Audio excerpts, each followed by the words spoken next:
आ गए रस्सी बांध के मुझे गिराने। अब मेरी पूंछ पकड़ के गिरा देंगे, जुबान ऐसे बाहर आएगी, आंखें बाहर आएंगी, थोड़ी देर हिलता रहूंगा, फिर ये मेरा कसाई मेरी खाल उतारेगा, बोटियां बनाएगा, पैसे पकड़ेगा और दूसरा जानवर गिराने चला जाएगा। कुछ नहीं कहना मुझे। ऊपर वाला भी ऊपर से देखता होगा तो सोचता होगा कि ये कुर्बानी मैंने मुस्तहिक लोगों तक गोश्त पहुंचाने के लिए बनाई थी। नीचे देखा तो ये साले डीफ्रीजर भर रहे हैं। तुम्हारा यही डीफ्रीजर भर के मुझे 6-6 महीने तक खाना एक दिन तुम्हें डॉक्टर के पास ले जाएगा, उल्टी मोशन कराएगा।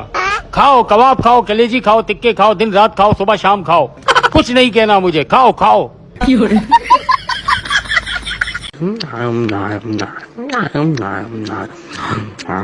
जब तक राजू श्याम नहीं आते तब तक मस्त सो जाता हूँ और बाद में उठ के बाजू वाले मुन्ना का गेम बजाता हूँ।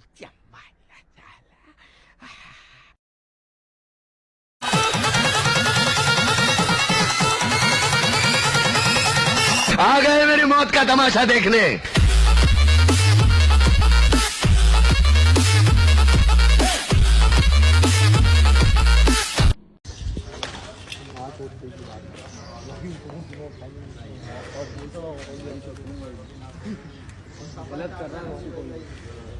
भैया भैया भैया भैया भैया भैया भैया भैया नोकिया वाले भाई, भैया नोकिया वाले भाई, आईफोन का रोप दिखा रहा हूँ।